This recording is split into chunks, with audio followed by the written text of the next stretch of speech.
Chapter 6, Section 7, Applications of Rational Expressions or Non-Rational Expressions. Applications, of course, means we try to bring in real-life problems, story problems. And that's what we're going to do. We're going to solve problems about numbers, typically rational numbers. We're going to solve problems that involve distance, rate, and time. And we're also going to solve problems about work, or the infamous Algebra 2, high school Algebra 2 work story problems. So what we're going to do first is we're going to look at examples of each type. Now, just remember, this last section you were solving some rational equations. In this section, we're going to be writing and using the 5-step method. Read the problem carefully, state the variable, write an equation that models the problem. That equation that we're going to write in step 3 is going to more than likely be a rational equation, an equation that has fractions in them, rational expressions. And then, of course, we're going to solve that equation just like we did in the last section. And then we're going to formally state our answer, making sure that it seems like a reasonable answer using units and such, and write it out in a short sentence. So let's look at some examples. The first type we're going to look at has to do with numbers. Now, they're not all exactly the same, but this is very typical of the type of problem that you might encounter. It says here, in a certain fraction, the numerator is 4 less than the denominator. If 7 is added to both the numerator and the denominator, the resulting fraction is equivalent to 7/8. What is the original fraction? Well, we don't know the numerator, we don't know the denominator, but we do have a comparison between the numerator and the denominator. You'll notice in the first sentence here, it says the numerator is 4 less than the denominator. That means 4 smaller than the denominator. So since they're comparing the numerator to the denominator, I'm going to pick for my variable, read the problem carefully, then state the variable. I'm going to let b equal to the denominator. And I'm going to state that out. I'm going to write that out in this expression here. Then I'm going to identify what the numerator is. Since I don't know what the numerator is, it says the numerator is 4 less than the denominator. So 4 less than d would be d minus 4, and this would be the numerator.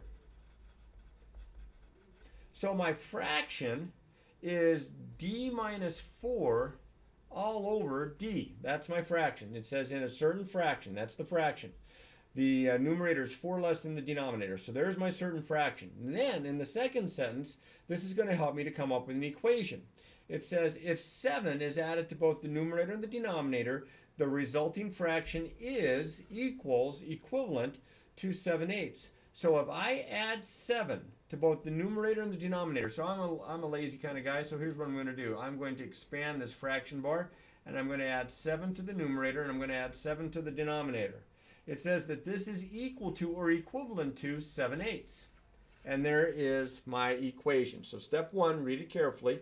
Step 2, state the variable. Step 3, write an equation that models the problem. Step 4 is to solve the equation. Now in this particular equation, I'm going to simplify this numerator because I have some like terms, and I'm going to write d plus 3 all over d plus 7 is equal to 7 over 8. Now remember, you can't cancel the d's. Those are terms. You can't cancel terms, only factors. But since I have fraction equal fraction or rational expression equal rational expression, I can either multiply both sides by the LCD or I can cross multiply. A little bit more convenient. So 7 times d plus 7 is equal to 8 times d plus 3. Note the parentheses because the 7 and the 8 are times the entire binomial there. So I have to distribute. If I drop those parentheses, this is not going to work. But to get rid of the parentheses, I distribute. I get 7d plus 49 is equal to, over on the right side, 8d plus 24. Now I'm going to solve this equation. This doesn't look that bad. The variable is on both sides. I'm going to subtract 7d from both sides. To get the variable on one side, I usually like to get rid of the one with the smaller coefficient. So I got rid of the 7d by subtracting it. And then on the right side, notice how convenient this is. 8d minus 7d is 1d, or just d, plus 24. This problem is practically solved. Now I'm going to add 24 to both, or excuse me, subtract 24 from both sides.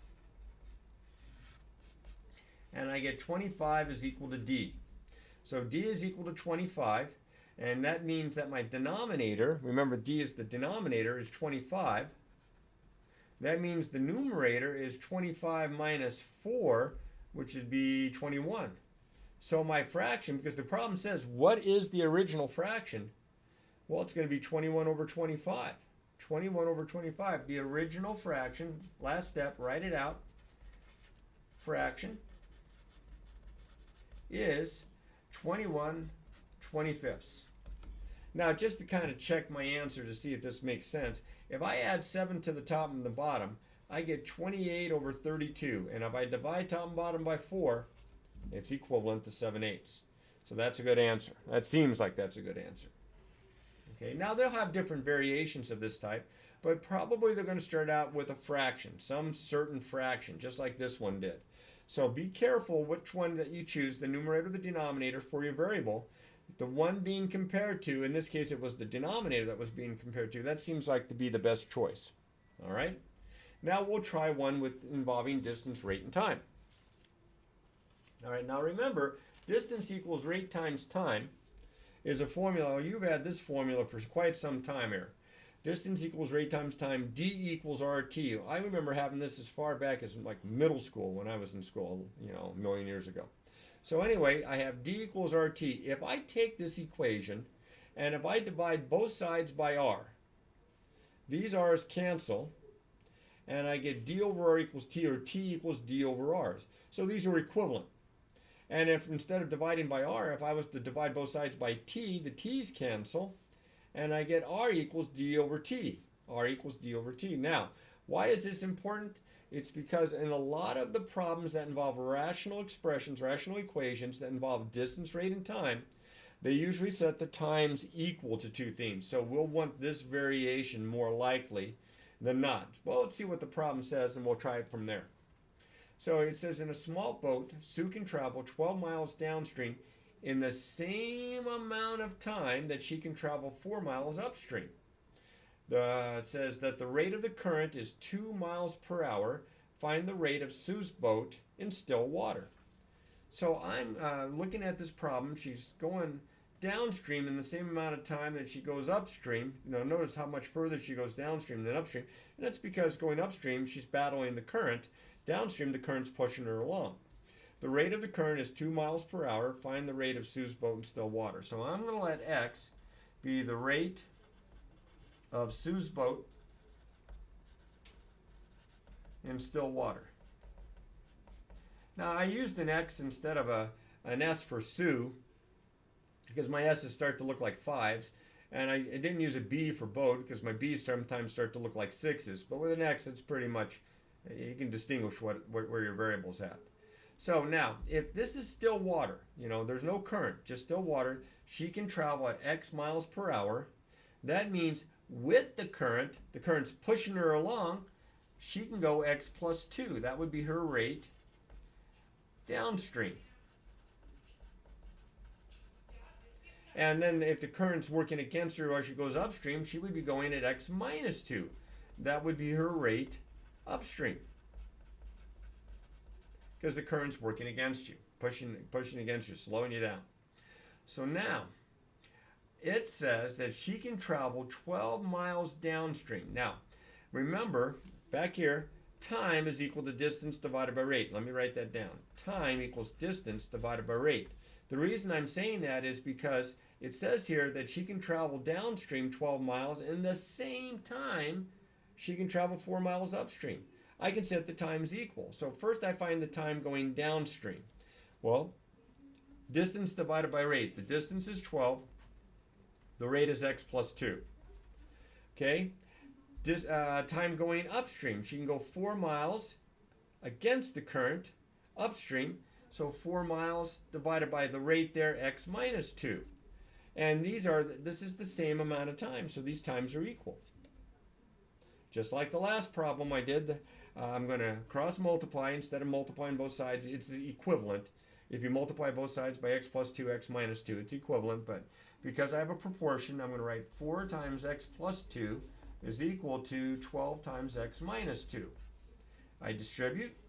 I get 4x plus 8 is equal to 12x minus 24. Now I get the variable on one side, so I'm going to get rid of the smaller amount. I'll subtract 4x from both sides. I'm kind of shortcutting it here. because I know my videos are sometimes a little long. You should probably write it out a little bit more formal than what I'm doing here. Okay, and then I'm going to add 24 to both sides. And I get 32 equals 8x. I'll flip-flop the sides. I'm going to divide both sides by 8. And I get x is 4. Now x is 4, that kind of makes sense because it had to be more than 2, because if it was less than 2 going upstream, they'd be going in reverse because the current would push them back. But that seems about right. Now we'll have to kind of check our answers here, and this is what they're looking for.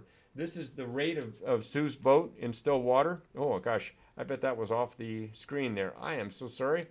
That's the rate of Sue's boat in still water was x, and x is 4, and this is in miles per hour, so that seems reasonable. If I plug 4 in here, 4 plus 2 would be 6 downstream. 12 divided by 6. Yeah, 12 divided by 6 is 2. And 4 here, 4 minus 2, 2 upstream. 4 divided by 2 is 2 also, so it would take 2 hours either way. So I'm going to write this out. The rate of Sue's boat in still water is 4, and this is in miles per hour. Miles per hour. So I'll just write MPH. And there's my answer. Pretty straightforward. The key here was it was the same amount of time, so I could set these two expressions equal to one another. All right, now one more type, a little different than these other two types, and it has to do with work story problems. Okay, now work story problems, typically when two people are working on a job together, they can get the job done faster than if it's just one person. Okay, as long as they don't get in one another's way. Now, when I was a kid, I have one sister who's 4 years older than I am. So my dad said, I want you two to go out in the backyard and rake the leaves, because she was older and stronger and such. She was maybe 10 and I was 6. She would get a lot more of the job done than I would. Or if she was 12 and I was 8, she would still get a lot more of the job done. We would work at different rates. So we didn't get the job done in half the time it would take her, but we would get the job done and somewhere between how long it might take my sister by herself and how long if somebody was working with her at the same pace. So what we're going to do is we're going to use the idea of what fraction of the job, which makes sense because this chapter's on rational expressions, fractions, what fraction of the job somebody can do. So I have an example here. I said Jim can paint his house in 6 days. So after 1 day, he has painted, hopefully you'll agree, 1/6 of the house, because if he does the work and can do the entire house in 6 days, then each day he's going to get 1/6 of the job done. After 2 days, he's done 2/6 or 1/3 of the house. After 3 days, he's done 3/6 or half of the house, and so on. Now here's the trick. After X days, he has painted X/6 of the house. So we write a fraction because we don't know how long that this person's how long Jim's painting the house, but we know that we can figure out what fraction of the job is done. Now remember also that the goal is to either paint the house and mow the lawn, whatever the job is to be done. And so we want to get one entire job done.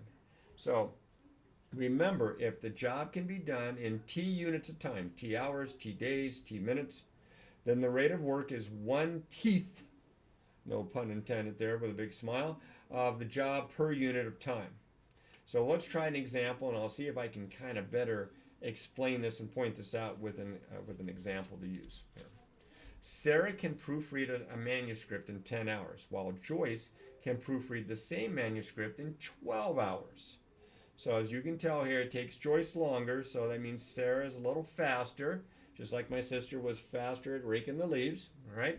So we want to know how long will it take them to proofread the manuscript if they work together. Now, I'm not exactly sure how you would proofread a manuscript, two different people, but we'll say that maybe they are given, they have some chapters sitting out, and they each grab a chapter and start working their way through this. All right, so now, I don't know how long it takes them working together. That's the question it says. So I'm going to let, I know I use the next step here. I'm going to let T be the time working together.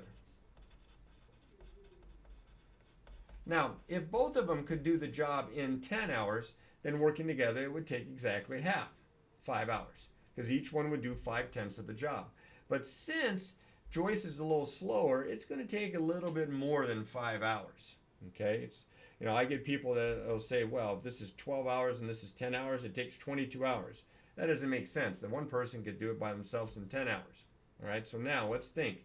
If Joyce can get the job done in 10 hours by herself, in 1 hour, she'd work 1/10 of the job done. She'd get 1/10 of the job done. 2 hours, 2/10 of the job done. 3 hours, 3/10 of the job done. T hours, she's going to get T/10, that fraction of the job done.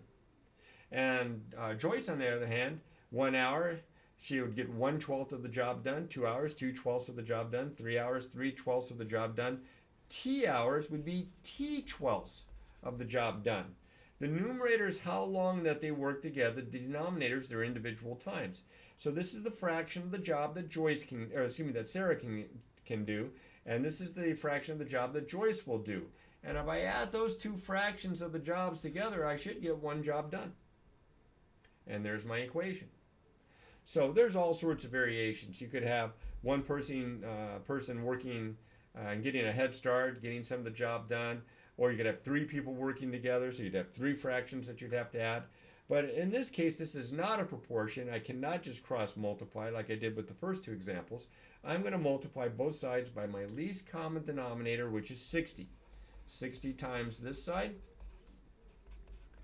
And note the parentheses because I'm going to have to distribute, and 60 times the right side. I distribute here. Goes in 1, goes in 6. That's 6t plus 12 goes in 1, 12 goes in 5 times, that's 5t. And then on the right side, I get 60. Combined like terms, I have 11t is equal to 60. As you can hopefully see, this is not going to come out to be a perfect whole number. They rarely do. Once in a while, you get one that works out that way. But I'm going to divide now both sides by 11. And I get t is equal to 60 divided by 11, which is 5 and 5/11. So it's going to take, working together, them 5 and 5/11. What's my unit? Hours. Working together to proofread that manuscript. So, working together, they can proofread the manuscript in 5 and 5/11 hours. I don't know how many minutes 5/11 hours is. Let's see, that'd be 300 divided by 11 would be 27.3. So it's going to take almost 5.5 hours because 5/11 is almost half an hour. It's 27.3 minutes approximately. So there's my answer. Now, again, these are just 3 examples, but they're very typical of the types of problems that you'll see in this section. So give them a good effort. Use the 5-step method. Ask questions if you're unsure. Look at the examples, not only that I've given you here in this video, but in the notes and in the textbook and such. And then work on these problems. And remember, you'll get better at this the more you practice, practice, practice.